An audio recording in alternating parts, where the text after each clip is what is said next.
Virtual Racing School was developed to provide support to the next generation of sim racers. No matter if you're a rookie or veteran or what car or track you'll be racing, our goal is to provide training every step of the way.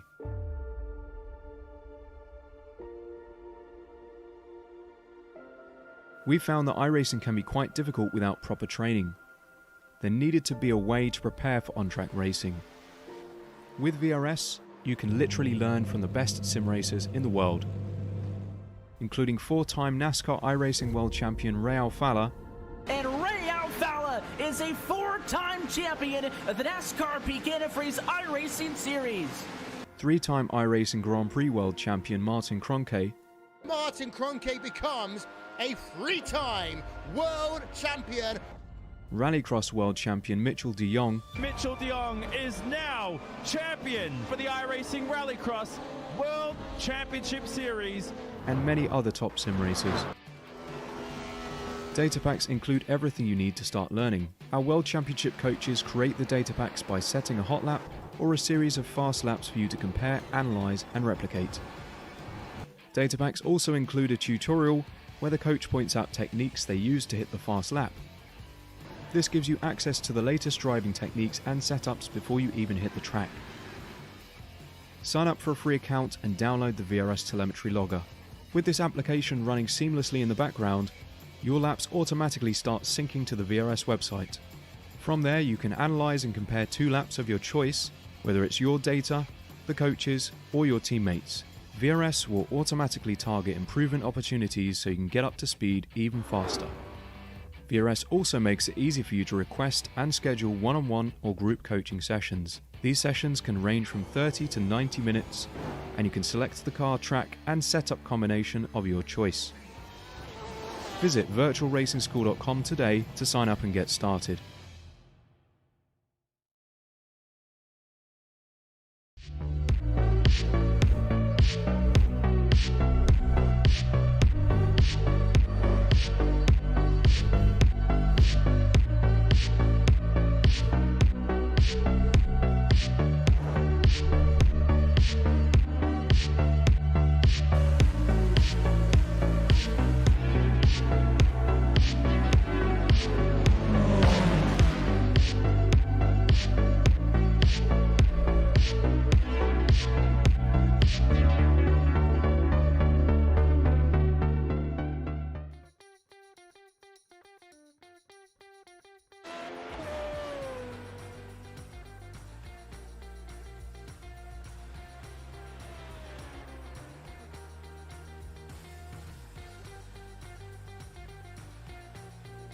Everybody, and welcome along to round 5 of the Formula Renault 3.5 Championship, brought to you by Apex Racing TV.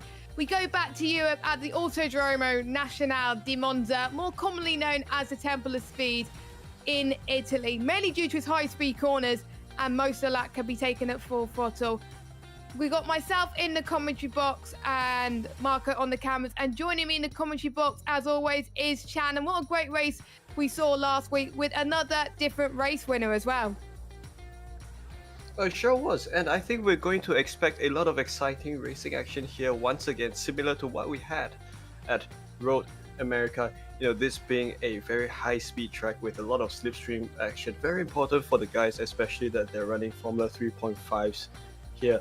Now, of course, with Marco around, this track is otherwise known as La Pista Magica, which definitely means the track of magic.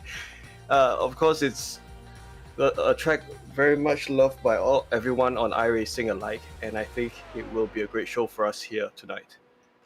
Yeah, to be honest, I like this track as well, due to the variety of corners and speed you can actually do it. It's pretty amazing, and obviously a lot of drivers are a bit worried about the infamous turn 1. I've been speaking to a few of them as well last week when we were doing the interviews, and some people were like, they need to probably take a little bit more caution and stuff like that. But some people, they're facing the challenge as well. And obviously with Tim Delisle not here, we could possibly see a different race winner on the cards, or we could see some race winners that we've seen in the past as well, like the likes of Pinsker, Eddie as well. So different opportunities for different people to take the win. We're in qualifying session at the moment with almost 4 minutes done already, with 4 minutes left to go, and we're already starting to see some personal bests come through as well. And we've seen for quite a few times different people take pole, and sometimes they do not take the win, but maybe the curse may change tonight. We've got Ramon Pinero, who's currently on pole position with a 1:35.83, and James Pinsker just pips it to the post with a 1:35.441 as well. Preshnader getting a good lap time as well, 1:36.2. Time is starting to come in as well, but a good banker time for James Pinsker, and also Robert Talton as well. He took pole position just now, 1:35.3. Now let's have a look at Samborski and see what lap time he'll be able to dial down. He sets a lap time of 1:35.848, which does put him up in 4th position. So of course he is one of the contenders up front. This is Tom Wedgwood. He comes along with a 1:36.12, and that's enough to put him up in 5th position. Dennis Cordu, one of the names that we've also seen around here and there. He is going to come around the start-finish line as well to set a lap time, and he puts down a 1:36.93, which sets him just outside the top 10. That's pretty good. The top 8 separating by within a second then. So we're seeing the cars heading towards the infamous Parabolica as well. As if you get the power in nice and early, not too late, then you should be absolutely fine. But you don't want to do it too early, of course, as we're starting to see more personal bests being set as well. Pinero set himself a 1:35.7, which is great to see. Stewart 1:35.9, so the times a bit more closer together as well. The top 2 remain unchanged, but it's just swapped around now with James Pinsker now going faster. I wonder if Robert Talton will be like, I don't want you to be faster, James. I could go even quicker, and I will not be surprised if the challenge, and look at that. He set a personal best in sector 2 and 3. He was actually purple sector 2 and 3, Robert Talton, but he lost a bit of time in the first sector. That's probably what cost him there. If he didn't lose time in the first sector, he would have been in pole position. Edwards slots himself into 4th position right now. He has won a race before this season. Can he get another one? We'll find out as well. And we've got Philip Schiff on board as well, finishing off his lap as he comes past Ascari now. Very easy to lose it for Ascari. I've lost it quite a few times as well, especially around these cars as well, with little to no traction that they have around here. But we'll see what Philip does as he finishes his lap. I wonder if he's going to slot in and actually finish a lap. He hasn't set a lap yet. What's it going to be for Philip, the American? I don't think it's a lap yet, so I think he's just going to start his lap now, and let's see if he can make his way up the order. A few other guys like Phil Reed, Paul Ilbrink has not set a lap yet, and there's a few other people not setting representative lap times. I know Paul likes his track. Well, he should be under a bit of pressure, actually, because he's running a red livery, and you know what that means in terms of sports. The Tifosi, of course, are in full force today with the Ferraris, but since there's hardly any Ferraris, and the red cars are technically what the Tifosis would like to support today, but we don't want to jinx Paul too much. I'll just leave it there, shall I? That's right, so Paul Ilbrink is coming along this part of the track. Now, of course, these are various sectors where we will see a lot of overtaking later on. And he's now going to make his way across the Variante Ascari, as Marco will insist on the track corner names. Very important, we cannot get them wrong today. Along the back stretch here, this is of course one of the many high-speed sections. We're going to make good use of DRS later on. And he's now going to go on the brakes around the curve up Parabolica. And of course, the exit of this corner is very important. Of course, with downforce, you can be firm along that section, but of course, you have to also try not to run too wide. So this is Ilbrink. He's going to come across the start-finish line. What lap time is he going to set for himself? It would appear that he's... Oh, that was an out lap, and I think he's going to probably miss out on a qualifying opportunity. Yeah, which is not good, but in these types of tracks as well, it's not a bad idea to actually start from the back as well, because you could avoid the carnage, which is up front potentially as well. So maybe Paul is doing that on purpose. We'll have to wait and see. But on pole position by 4/100ths of a second is James Pinsker. In second place, we got Robert Tarleton. In third place, we got Ramon Pinheiro. We got Edward Sambrowski in fourth position. We got Yuki in fifth place. We got Oliver in seventh. We got Philip Pleschnader in seventh. Josh Stewart in eighth. Tom Redwood in ninth. Benjamin in 10th position. We got Dennis Verchheim in 11th. And we got Carlos Derecho in 12th position. We got Theodore Burns in 13th position. John Owens in 14th. Mitchell Green, in 15th. Dennis in 16th. James Byrne in 17th. Cal Young in 18th. Jamie Byrne in 19th. Good to see both of the Burns out in 4/4 tonight. And we got Paul Ilbrick in 20th. Phil Reed in 21st. And Philip Sheaf in 22nd position. So it should be a fun race. Canada was good because of its tight corners and the short lap as well. It's a short lap here as well, but plenty more opportunities to make mistakes due to the runoff areas as well. We'll see how the drivers do. It's very important for, I would say, the likes of James and Robert to get a good start off the line to avoid the carnage that could possibly happen behind them as well. But we shall see as all the cars are rating to be gridded up. Any predictions? Well, given that the Aussie drivers were not here today, I think Pinsker could have a chance to take a race win here. I'm confident in his ability to pull this off. With that said, this is Monza. There's going to be a lot of overtaking. Yes, and that's why I like this track. And we're about to get underway in Monza for the Formula Renault 3.5. Prinsker's on pole, and we are underway. But it is Robert Tarleton has had a much better start. James was caught napping there as they head towards turn one. Then a long straight coming up here. Robert doing an absolutely marvellous job. Ramon also doing a great job as well as two, as they all make their way towards this tight little corner there. Oh, and there's already a pile-up already. I did say they could be carnage. And it is huge. Imagine what happened in Hockenheim ×2, I would say. And I think there's going to be a huge damage as well. I think Robert Tarleton has lost a bit of time. Ramon is actually taking a lead as well. Edward is actually having a good start too, as all three of them going side by side. I think Pinsker has dropped down into fourth place now. Not the start of the race where he would have wanted. Tom Wedgwood's gained a few positions as well. And there's also a spinner in turn 4. Didn't quite catch what that was, but yeah, I was expected to be carnage, but not quite this amount of carnage. And there's another flip again. Oh, my word. There is drama happening in Monza. I feel that for that one car that's bouncing about and can't seem to catch a break. Quite an interesting race start. But of course, this does mean that the top three guys have quite a comfortable breakaway lead from the rest of the field. And these are Ramon Pinheiro, Edward Sambrowski, and Robert Tarleton, who lead the rest of the field by approximately 2 seconds. So great job by these guys thus far.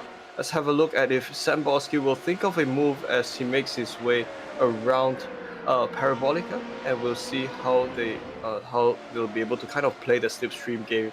In fact, this is Shirakawa who is thinking of a move on Cal Young. He makes that overtaking move work and moves up a position as he enters this corner. So of course, I think as we go on board Ramon Pinheiro, he's currently the race leader. We'll have a look at how Edward Sambrowski will try his best to look for an advantage through these sections.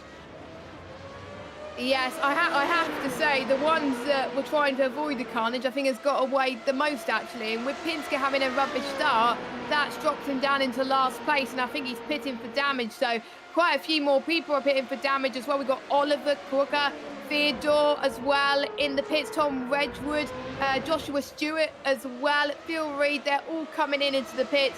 Quite a few people are going out. I believe it's Cal Young that's coming out of the pits. So I'm guessing he's got minor damage, but I'm sure some other people will probably be worse off after that damage as well. And that's going to help, I think, Eddie in the championship with James Pinsker being lower down as well.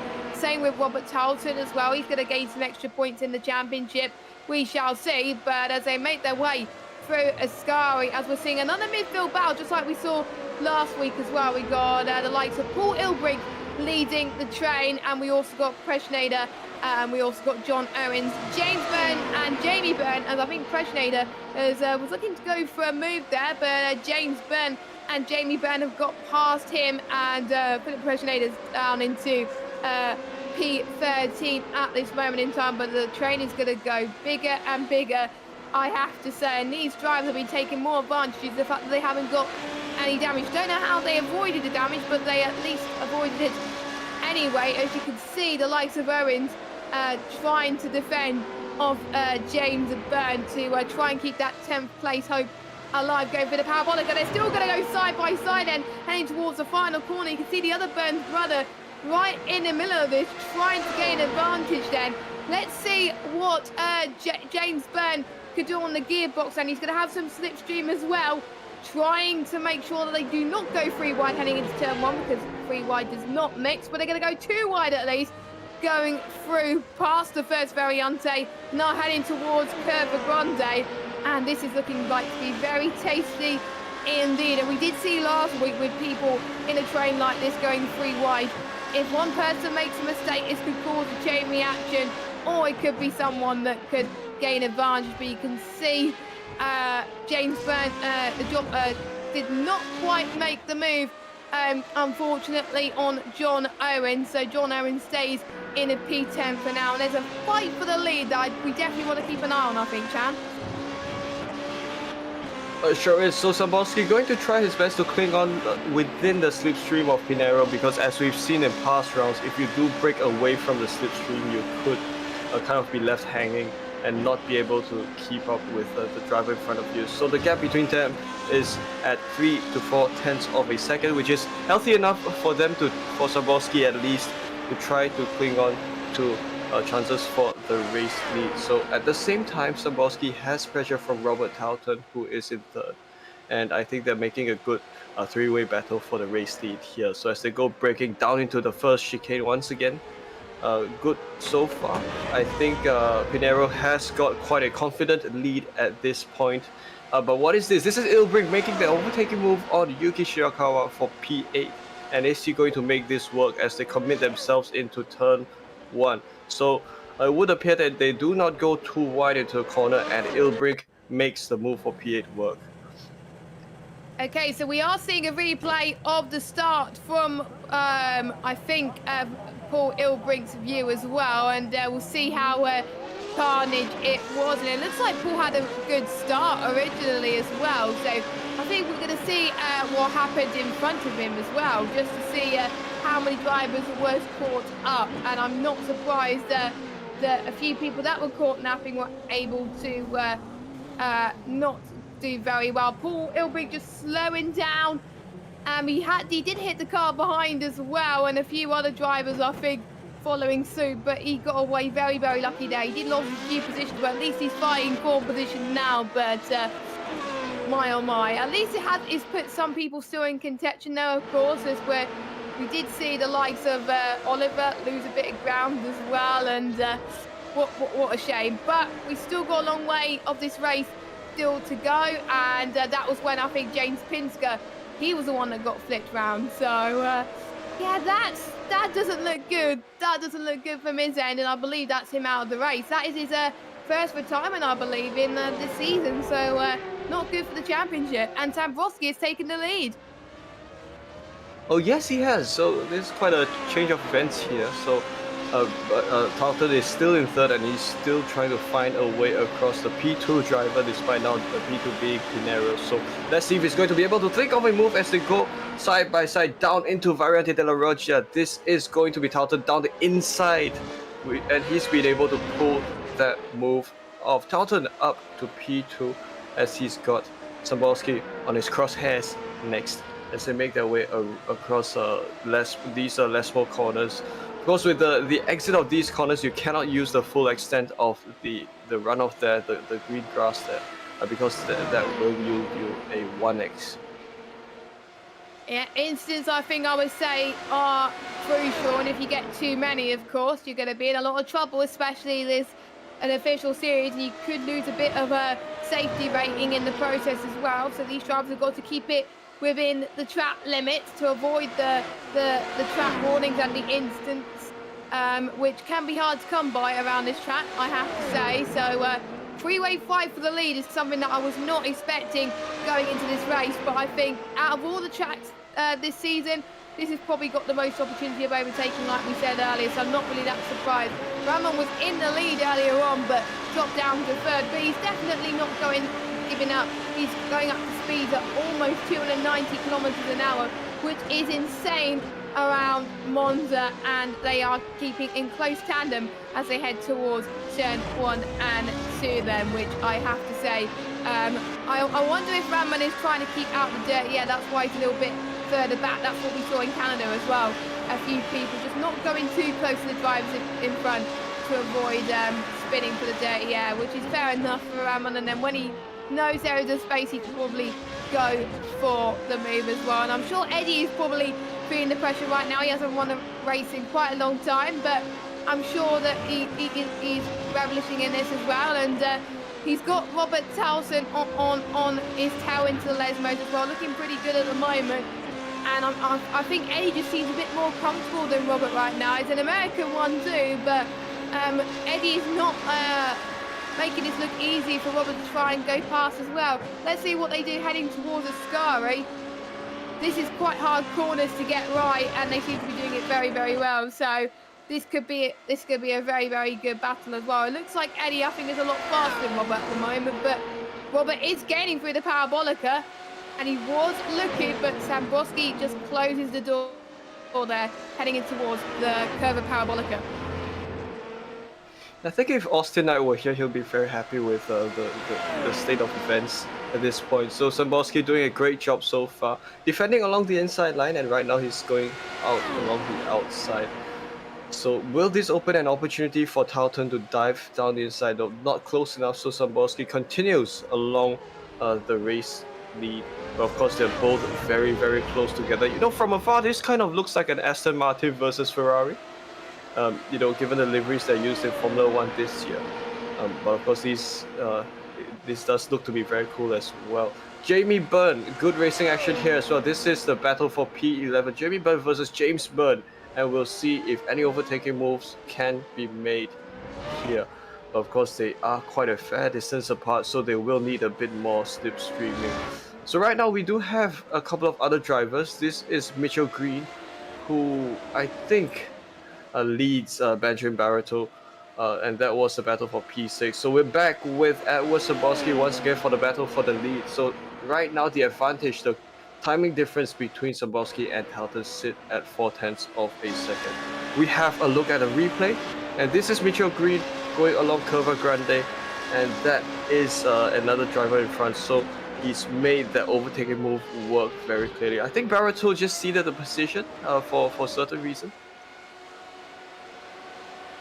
I think because obviously there are plenty of opportunities to get him later on in the race as well. Maybe the slipstream as well. Maybe that's probably why he conceded that position, or maybe there just wasn't maybe enough for him. I don't know. But Benjamin knows what he's doing, of course, and he probably wants to get involved in battles later on down the line, and knowing he could possibly get Mitchell Green later on in the race then. So change of the lead then goes Robert Towton into turn number 1 as well. Almost a bit of a slide there for Robert Towton as well, but he still manages to get the lead from Edward Sambroski, and I'm sure Eddie won't be very pleased with that, but he's not going to give up without a fight as well. Here comes Ranon Pinheiro as well in third position, who's desperately wanting second position, and they're all very, very close together as well. Very, very brave from all three of them as they head towards turn 4, but a fantastic move from Robert, of course. I think he'll be happy to steal the lead from his countryman of Eddie, of course, but again, still, we're not even halfway of this race yet, and still plenty of things can go right or even wrong. So all of these guys will have to keep their heads focused in to make sure that they can have the best race possible, still within 5 or 6 tenths of each other, which I have to say is insane. Pinheiro, I think, is a lot closer to Sambroski this lap than Sambroski is to Robert Towton. So Robert Towton could probably breathe a little bit of sigh of relief for now, as he could probably try and increase the gap, but we shall see, of course, as I can see Ramon's straight line speed is impeccable as they head towards Parabolica, but you never know.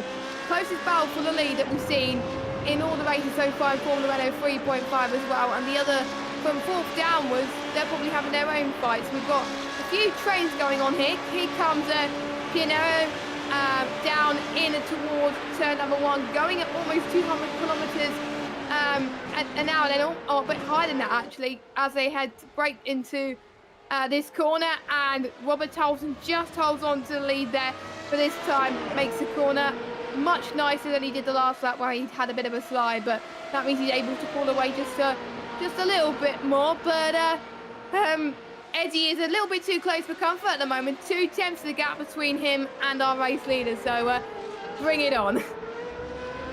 Yeah, bring it on indeed. So Tarleton is now under quite a lot of pressure. He's got 2 very eager cars just right behind his gearbox, so he cannot afford to make any mistakes at this point, as he threads the needle and kind of makes things, he tries to make things as hard as possible for the drivers behind him to overtake. So we did see a lot of defensive moves by Samborski.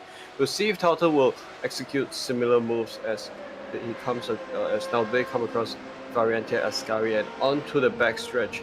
So is Tarleton going to go for the defensive line, or is he going to choose to take the conventional line along the outside? I think he's going for that instead, because he's probably confident that the gap between himself and Samborski is not close enough for an overtaking move to work. So that is the case for the drivers. Pinero in third, and we have a good perspective of the battle taking place here as they go around Parabolica and onto the main stretch. Right now, I think it is, Pinero trying to find some clean air to try to find an opportunity to overtake, and they come now to the braking zone, and we'll see what happens next. Tarleton continues to lead, no moves, no drama thus far whatsoever, but we've got something interesting coming along in the background. This is Barreto, and I believe Mitchell Ian Green, and this is the battle for P6. Yeah, fights are happening everywhere as well, and I'll be looking at the lap times for the top 3, and Pinero a lot faster than everybody else, even though it's by a temp 136.66 compared to Eddie's lap of 136.71 and Robert Tarleton's 136.85 as well. So it shows they're quite even on pace with the top 3 as well, and I'm looking at Benjamin Barreto's lap 137.23, Mitchell Green 137.1. So Mitchell is a lot faster than Benjamin, and we're watching Paul Ilbrink. He's a lot faster than these two. So if Green and Barreto don't get a move on, Paul Ilbrink could gain a few seconds per lap. But we're looking at how quicker there is per lap on the last lap, 3 tenths, and we're seeing on lap 6, 7 tenths he's gained on P7 for Ilbrink as well, and I'm sure the Tifosi will be absolutely loving that right now. So we'll see how that midfield battle develops over the course of the race then. So Pinero, he's looking to try and get Eddie once again, and we've got Robert Tarleton as well in the mix, setting a much faster lap than, he set a personal best this lap actually as well, a lot faster than obviously P2 and P3 at the moment. So I think Robert Tarleton has got the message that the 2 behind him want to go quicker, and they're catching as well. And also Derecho as well, P4, he's also set a personal best too. So everybody pulling out all the stops to make sure they get as many points as possible. Back with Mitchell Green, as he does see poised to go for a move if he does get the opportunity to. So his gap that sits between himself and Barreto is just under 3/10 of a second. So they do come under brakes for Variante de la Rocha. This corner, very interesting. You take the hump, the curve on the first apex, but for the second apex, you don't go too much over that curve, or you will damage your car. So that is essentially the preferred line for every car that takes Monza. And they now come around the curve, around these less more corners. So the gap has extended to 4/10 of a second, and it is slipstream time for Mitchell Green as he tries to keep within fighting distance of Benjamin Barreto as they come upon Variante Ascari. good choice of line there. I think Barreto went a little bit shaky along the exit as they now come along the back stretch. And it's quite tricky to get a overtaking move done along the corners here. So most of the overtaking moves, as we've observed, do take place either along the exits or along the straights itself. Yeah, I think I agree. Maybe even turn 4 if you're lucky, but sometimes you have to be very, very brave to do that as well. And I would say the Lesmos, I think if you try and make a move there, then it's probably a recipe for disaster. But we have seen in real life races in all spec series, people try for a move there, and for some people it is paid off as well. And we are seeing a replay of, I believe it's Philip Sheaf right now, as they head towards turn 4. And like we said, we were talking about turn 4 just now, and if you take that wrong, then you're going to end up spinning just like Philip did. So not the race he would have liked at this stage, and I believe he's in the pit, and I don't think he's going to take any further part in this race. What a shame for him, but still 16 drivers left in this race, and still plenty of opportunities for these drivers to gain a bit more, in particular if you're from, I would say, P6 all the way down into P12. That could be an interesting fight, as Barreto is looking to defend from Mitchell Ian Green from P7, which is easier said than done. But look at this then. I'm seeing Warner. Edward Sambrowski's lap time was last lap, 1:36.54, a tenth quicker than Robert Tarleton. So this could be breakthrough for him as well. I want to see what their laps are coming up next in a few moments' time, to see if Robert Tarleton has just pushed a little bit further. Maybe they're alternating in whether they're quicker in certain laps. We don't know, but we shall see, of course. And Robert Tarleton saying a personal best this lap as well, same with Pianero as well. So looks like Eddie's probably under more pressure than anything as well. Again, not making the move yet. We are halfway into this race as well. Usually we don't see more moves like that, I think, from the leaders until the very end of the race, when positions can be gained. It's not about where you start, it's where you finish, and sometimes risks are easy to be taken towards the end. But it may be too late, but we shall see. Yeah, well, to finish first, you must first finish, and I think that's kind of true for most races, this nonetheless. And we're now back with Tarleton, who is in first, and I certainly he hopes to also continue this on over the next 10 laps, trying to hold off Samborski. He's done a great job so far of holding Samborski off. Of course, last time by, it would appear that Samborski had a slightly faster lap time than Robert Tarleton, but that could be down to slipstream. So it could be anyone's game at this point. So the pace of these three drivers are effectively very similar. Nothing much separating these drivers. So I think this should continue for the laps to come.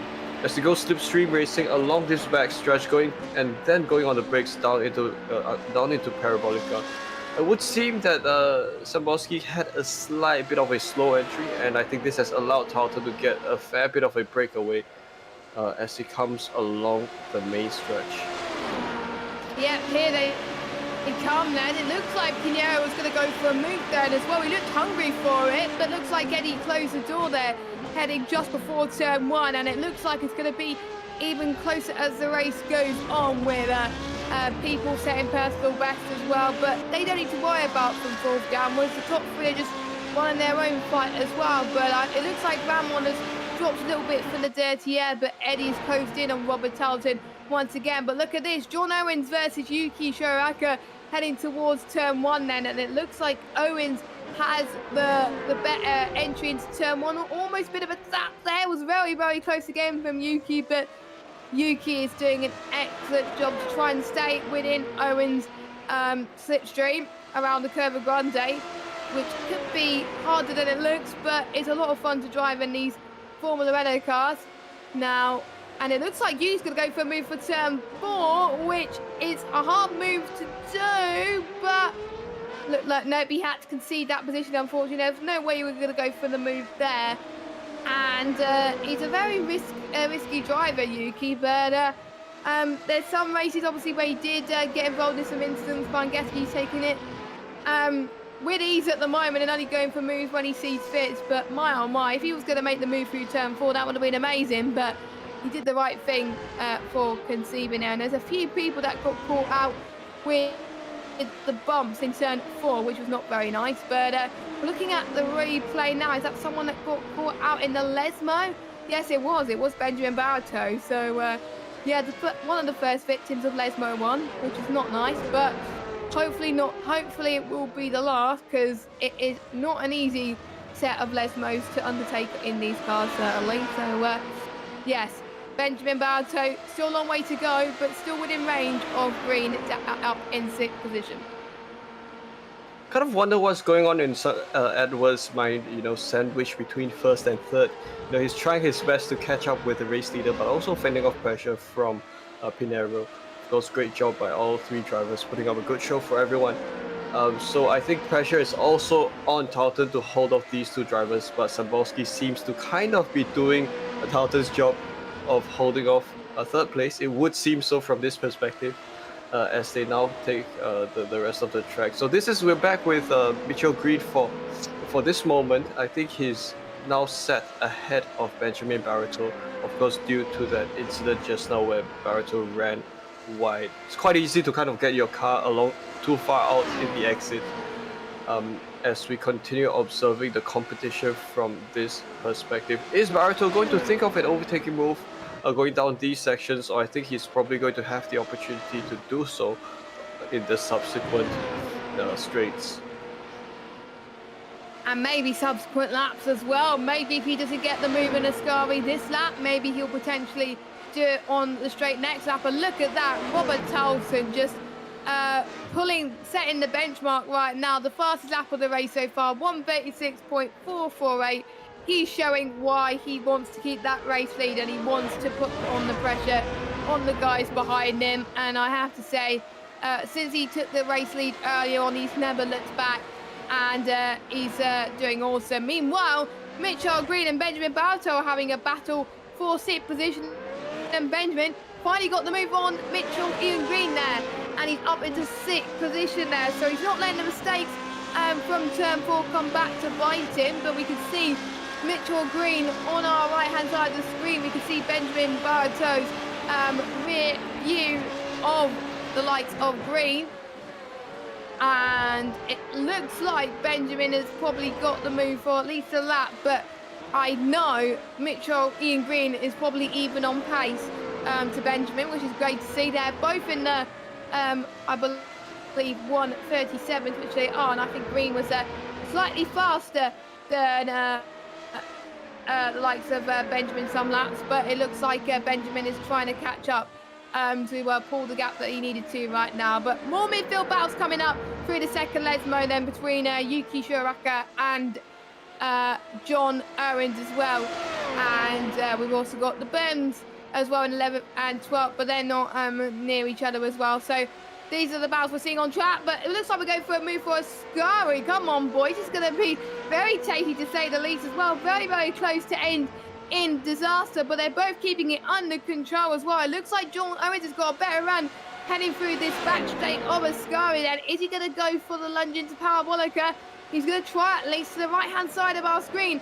Into the curve, Parabolica still going side by side then, heading towards the final home stretch there. My oh my, this is sensational stuff for both of these drivers, and John Owens is now up into 9th place, but for how much longer? Yuki's not going to give up without a fight then, going at almost full speed in these Formula Renault 3.5 cars, heading towards turn 1. Late on the brakes goes Yuki and John Owens, and Yuki is back up into 9th place. And I've got to say, huge respect from both of these drivers. I hope this battle goes on for a very long time to come yet. Certainly great move pulled off by Yuki Shirakawa, and of course for John Owens to make that move possible. We're back with Baratow, who's recently successfully made the move for P6 ahead of Mitchell Green. They made that work, but they've also got to watch out for Paul Ilbrick, who's creeping up from 8th position. So I think in the next few moments it would very much be possible for Paul Ilbrick to kind of close in with them. Of course, this is Cornu in 5th position. We're back with the top 3 at this point. No, we're now back with Dennis Cornu, who's in 5th.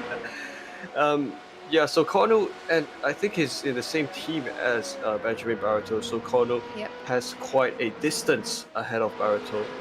They do have a good foothold there up in the top 6 positions. And I think Barreto will, of course, now he's going to try to close up his gap with his teammate to kind of have a 5-6, so to speak. But of course, Mitchell Green is not giving up just yet. He's going to go for and potentially going for an overtaking move over the next few corners. Just look at how close these drivers are. Remember last week as well, where Benjamin was going for moves left, right and centre towards the end, and definitely one of the moves of the stream last week in Montreal. It was absolutely sensational, so I wonder if he's been saving up his moves and defensive moves for then as well, but at least he's giving us a nice show, nice and early, which is great to see as well.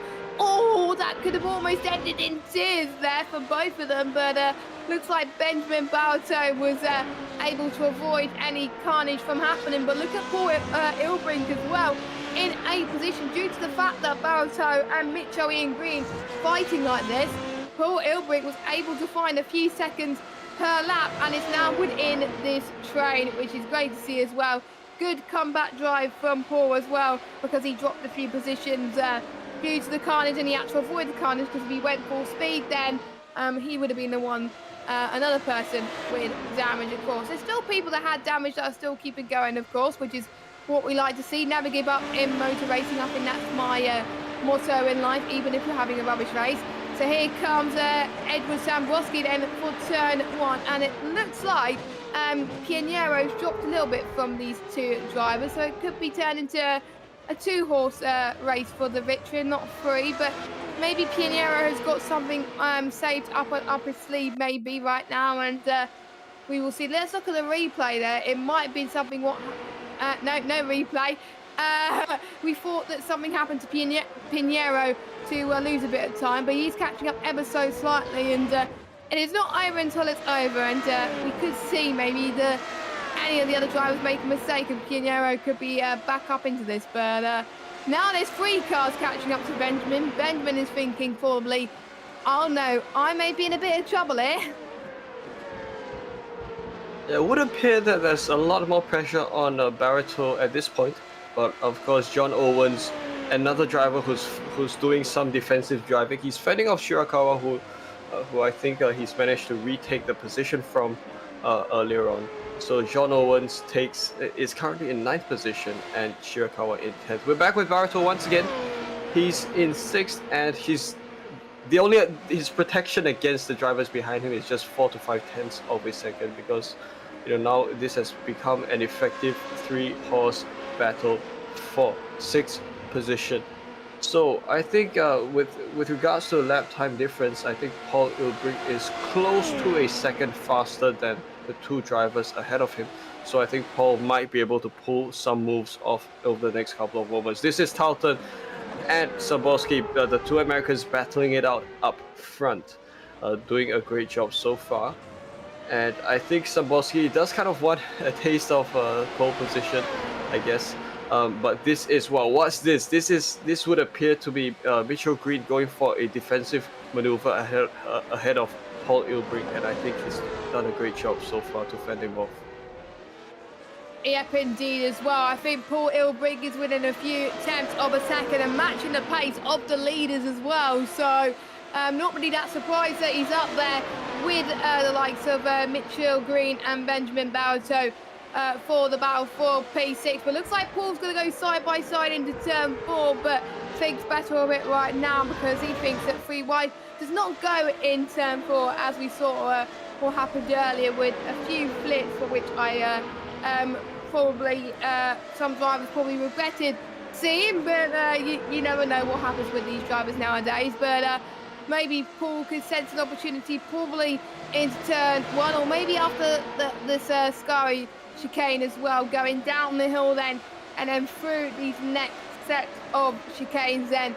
And I think Benjamin Barreto has increased the gap to these 2 because of Paul and Green fighting. So Benjamin must be loving this right now. We don't have long to go until the end of this race then. We've got a few laps to go. So I think this is crunch time for these drivers. They've got to take risks now. And I know Paul is definitely taking the risk this is one of his best performances I've seen from him in a while. Maybe he likes Monza, I have to say. Maybe he's an Italian at heart, I don't know.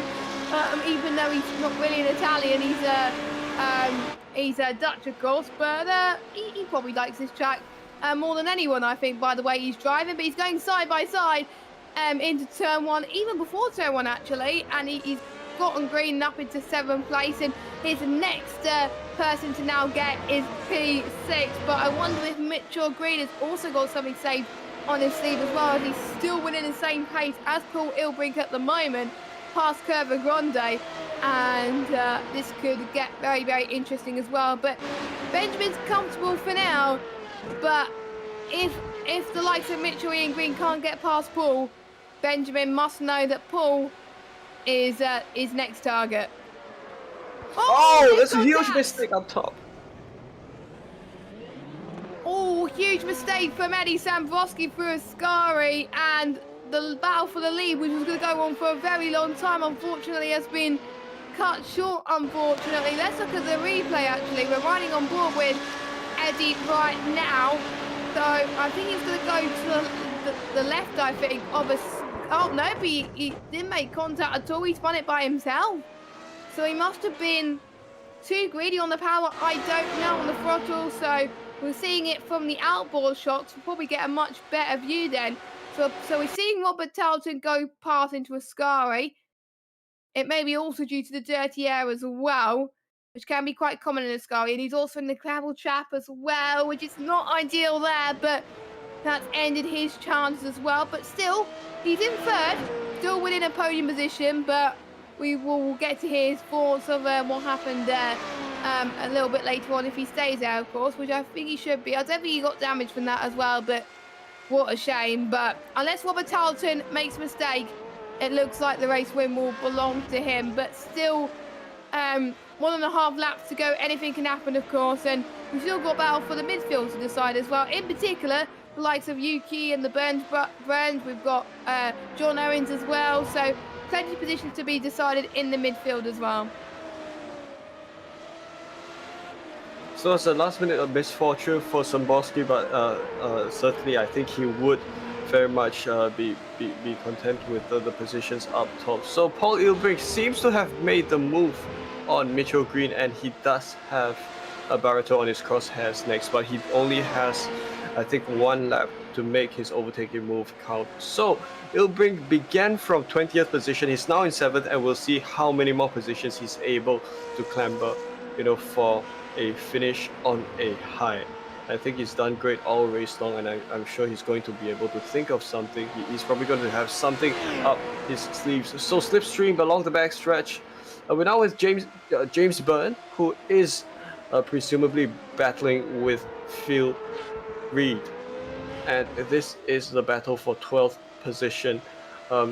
Certainly going on very well as we have a look at the replay, and this is along the exit of the first chicane. A bit of damage sustained by Jamie Byrne, it would appear, as Phil goes along the outside of Curva Grande and makes it work out there. That's very, very interesting move there.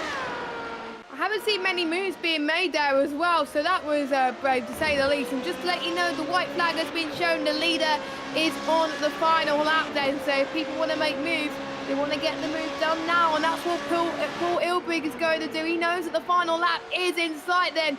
Side by side, heading towards turn 4. Can he do the comeback of dreams and make another position? Yes, he can. Paul Ilbrink is up into 6th position, but it is not over. Benjamin Barreto could go for another look in one of the 2 Lesmos, and Paul Ilbrink looks like P6 is his. But you never know. The Tifosi are screaming with delight of Paul Ilbrink's brilliant overtake as well. And I know that Paul Ilbrink wants to keep P6, but we're riding on board with Robert Talton. He has been unstoppable all race long as well. He's been under pressure from Eddie and Pinheiro, but that's never stopped him to taking the race win. Robert Talton wins in Monza today. And a huge congratulations to Ramon Pinheiro, for getting P2. And we got side by side with Paul and Benjamin. Benjamin looks like he's got a better line on the left-hand side of the parabolica. This could be a photo finish. My, oh my, look at this helicopter shot. Who's going to get it? Is it Balto? Paul? It is Paul by 0.016 seconds. That was probably the closest finish I've ever seen in a long time, but Paul just about takes it from Benjamin. We've got John Owens, who comes across the line in 9th position, and we got Yuki in the background in 10th position as well. And we still got Jamie Byrne, Phil Reed, James Byrne, Tom Wedgwood, Cal Young, and Dennis Verdscheim to cross the line and to finish their laps. I do believe they're on the same lap as well, so that is good. But what an ending between Baruto and Paul Ilbrint there. It looked like Paul's move, the move was his into turn 4, but Benjamin had the pace, and it looks like he wanted to put the pressure on him. But I think drive of the day, Robert Tarleton, race winner. Well done. Well, what a race indeed.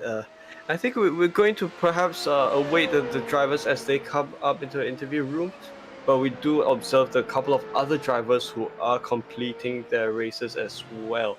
So, I think Monza, being the circuit of magic, has certainly shown its magic today, and we've seen a lot of great overtaking action take place here. Locking up the brakes as he crosses the start-finish line. There's some good smoke.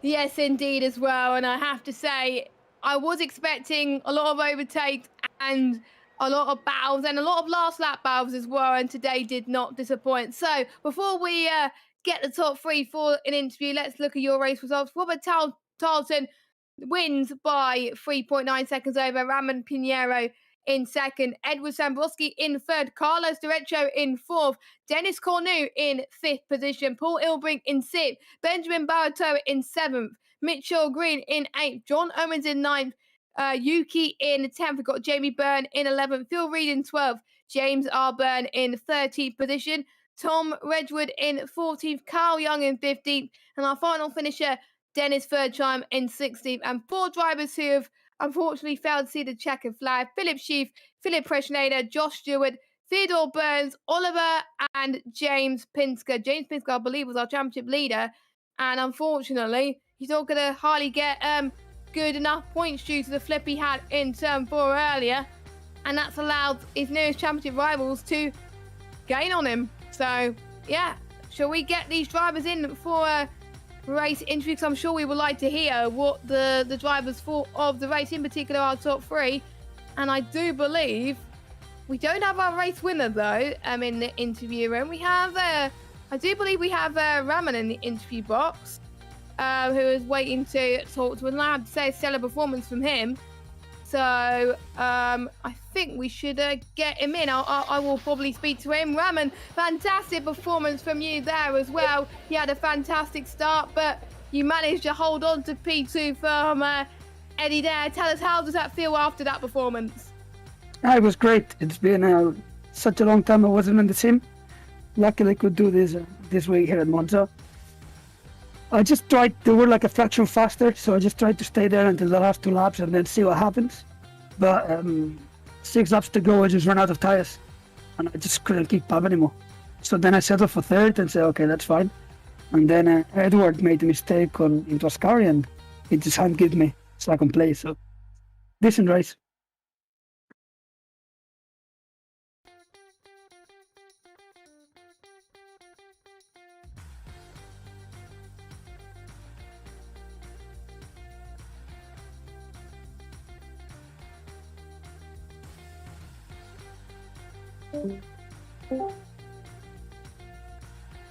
Did you was it an easy lap to Joaquin Jr. qualifying session, or was it hard to get your lap hooked in during qualifying? Because it was a very good lap. I wasn't expecting for you to qualify as well as you did.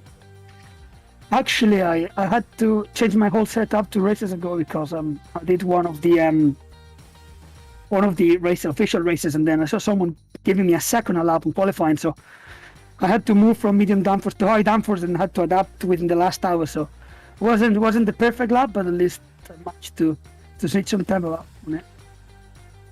Yeah, but it looks like you were pretty comfortable for the rest of the race as well. And did you have a glimmer of hope that you were going to get Robert at some point as well towards the middle part of the race? But obviously, due to your tyres, you couldn't do it. But did you have a glimmer of hope before your tyres went, or? Well, I was actually hoping that I could stick with them until the last couple of laps, and then then it's a different sort of race, when there's 3 people in a group. Anything might happen, so that was my hope, but we will never find out, I guess. Yeah, next week we head to Suzuka, which I have to say is a very good track. Any thoughts on how well you're going to do? Do you think you're going to get another podium? Well, it's hard because I will be away because I'm a real-life driver coach, and I'll be at Imola coaching Formula 3 guys. So I'll be away on that. And then for the next 4 weekends in a row, I'll be away as well, doing some other stuff as coaching. But it was a good crack to come in for a week to manage to do this race, and I was actually happy with the top 5, and I managed to get a second, so can't complain with that. Well, best of luck with your coaching within the next 4 weeks, and hopefully it goes well. And before we interview the other 2 podium drivers, any shout-outs you would like to give to anyone for the stream today?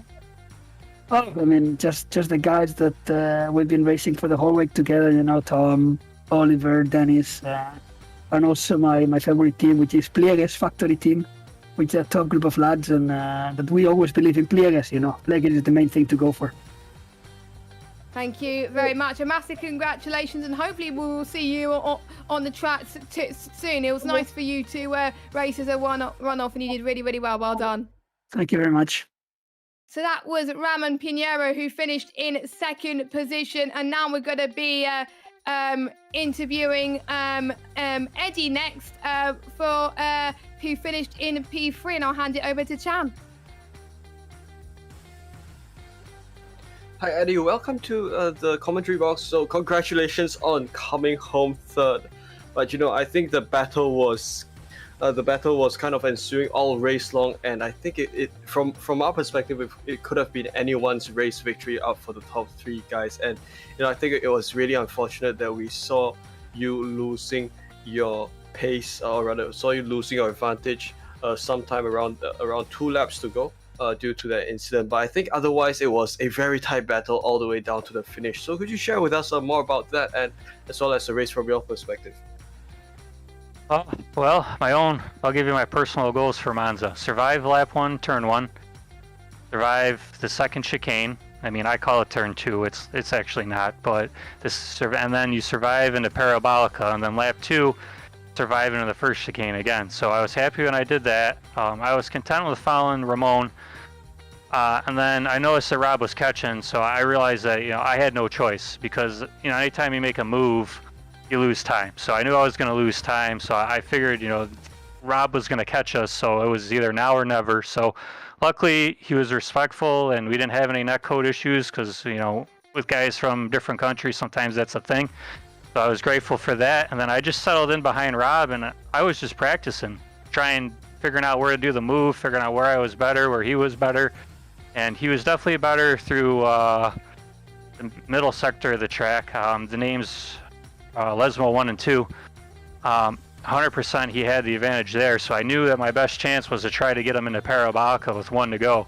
And that mistake was all on me. I crashed myself to avoid crashing Rob. I completely missed the braking marker. I was tucked in behind Rob, trying to be as close as possible, and I looked to the right, and I saw the 100 board, and that's a no-no. If you see the 100 board and you're not on the brakes, you're going in the gravel. So I realized that I wasn't going to slow down in time. You can see me aim the car, and it looks like I'm trying to take him out, but what I'm actually doing is straighten the car up so that if I spin off to the right, I'd go into the gravel and I'll actually stop without hitting the wall. So unfortunately for myself, it was just a really rookie mistake. I was just way too late on the brakes, and I don't want to collect anyone else over my mistake. And Rob said to me that it was a toss-up finish, and I agree. I mean, I'm not sure what would have happened. Rob's generally a little bit faster than me, but with the draft here, it kind of negates that. So overall, I'm happy to be on the podium. I mean, it's not too often you stuck in the gravel and you still come home on the podium, Certainly, that's great to hear from your perspective, and certainly something that we did not really observe in that sense.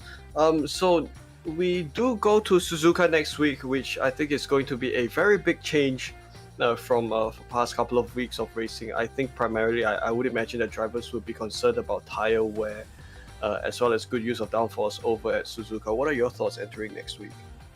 I absolutely love driving Suzuka. I love practicing it. I think it's a fantastic track. It's definitely one of my favorites. I don't like to classify certain tracks as better than others because then you get a negative mindset going. But in terms of enjoyment, I thoroughly enjoy it. And the setup, I found it's not so much like Spa where you can have a high downforce and then a lower downforce and have the exact same race time over the course of the distance. I found that you have to pick your car setup kind of like Road America, where you have to anticipate if you're going to be out front dragging the field along with you, or if you're going to be behind and trying to go for that last lap move. And that's always a challenge. Personally, I have an idea what I'm going to do because I have a stable setup that I've enjoyed for many seasons. And I know last time we went, Tarleton actually passed me with 1 to go. And I just couldn't get it back because he was very smart with his DRS usage all race. So it should be a pretty good battle, to be honest with you. That's great to hear. Before we let you go, anyone you'd like to give a shout out to? Yeah, absolutely. This is going to sound weird because you can't mention people by specific names, but there's a certain professional drift event that was held recently last week, which is why I missed the race, and that was awesome. So thank them guys for coming around. I'd like to thank iRacing and Apex TV for everything you do. It's a good service, it's good fun, and thank the drivers for participating and giving everyone a good show. Well, thank you so much, Edward, and we hope to see you next week as well. All right, thank you. All right, so I think we are going to have the race winner, Robert Tarleton, with us next, and he will be with Jessica. Okay, so Robert Tarleton, congratulations on the race victory. After you'd taken the race lead earlier on in the race, it looks like you were pretty comfortable, but probably didn't look like it from your end with the likes of Eddie and Raman up behind you as well. So was it a relief when you finally crossed the line? Yeah, it was definitely a relief getting across the line. Definitely not the way that I would have wanted to win it. I would have really liked to see the battle with Ed at the very end, and then the contact at the beginning of the race with James was also really unfortunate. But yeah, Ed was sticking with me the entire time, and I pretty much knew that there was going to be a battle on the last 1 to 2 laps, because pretty much whoever's behind is going to get the draft down that last straight, and once that began to happen, I knew it was going to be pretty intense. Yeah, and you saw the likes of Eddie and Ramon actually fight behind you as well. And when you saw that Eddie went off as well, it looked like he had a bit more breathing room as well. Did you see what happened behind, or were you just concentrating on the track in front of you and keeping focused? Yeah, I saw it happen, and at the time I didn't really know what was happening. All I saw was he just all of a sudden shoot up and move to the inside, and so I just immediately gave room at the apex, but we had light contact and he ended up spinning, so I didn't know if he was like trying to make a move, or later when in chatting with him I found out he just missed his braking point and sacrificially spun the car in order to not take me out, which I thanked him for and really appreciated. But once that happened, then I knew I had a gap behind me and could just focus on finishing the race as opposed to lap times. How hard was it to avoid the turn 1 incident that was happening? Because it was inevitable, wasn't it, that a few people were going to get caught up? Yeah, I mean, unfortunately, I didn't really avoid it, and I, played a little part in causing it. James and I were coming in the braking zone and going through the apex. From my perspective, it looked like I was completely ahead of him, so I thought I could come in and take the apex from his screen. He just has one screen, so he didn't see me. And we unfortunately had a little bit of overlap in that took us both out. Unfortunately for him, it damaged his front wing, and fortunately for me, it did no damage. So yeah, overall, just really unfortunate. I was really looking forward to racing James. I knew he was going to be very fast, and he had a really great qual lap putting it on pole.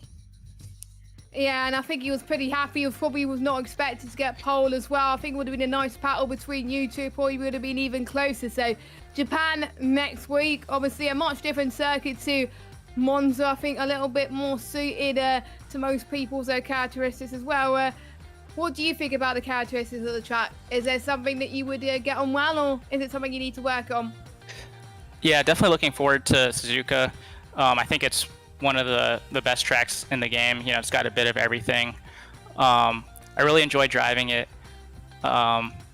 In general, I feel like I haven't had as much pace there as I have at other tracks, but I still really enjoy driving it. So maybe this week I'll try to figure out, you know, how to get that last little bit of pace and, you know, be competitive. And before we wrap up the stream, is there any shout outs you want to give on behalf of the stream? Yeah, I'd just like to thank you guys for the great broadcast, and see you guys next week.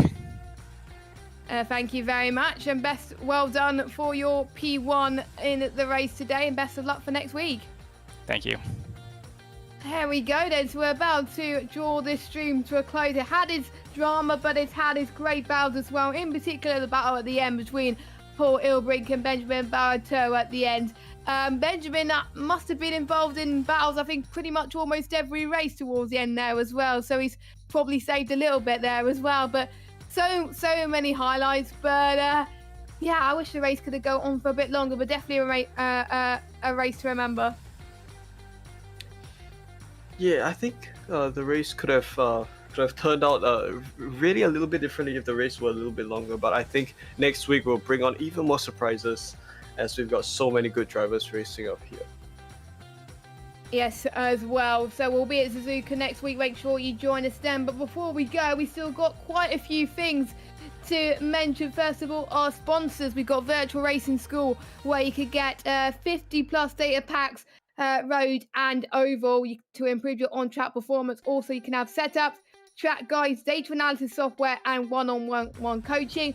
Also, SDK Gaming that provide our live timing, and also you can broadcast your league and series as well, which syncs your commentary team's cameras, focus drive, and overlay with your broadcaster. You can get a 14-day free trial to find out what it's like, and then if you like it after that, you can pay a monthly subscription fee for that. And we also have Apex Racing Academy, which also provide 29-day pack setups, track guides, also integrated with Virtual Racing School as well, and weekly group coaching sessions. And if you are liking the content you're seeing today, we'll remind you all to subscribe to Apex Racing TV on YouTube for tons more sim racing action. Hit that bell icon to be notified when we go live, and you can also find us on Twitch at twitch.tv/Apex Racing TV, and also follow us on Facebook, Instagram, and Twitter. All those usernames are just Apex Racing TV. So myself, Jessica Ball, and Chan in the commentary box, and Marco on the cameras. We will see you same time next week around Suzuka in Japan for another great Formula Renault 3.5 race. Have a good rest of your night, morning, or afternoon, whatever time zone you're from, and goodbye.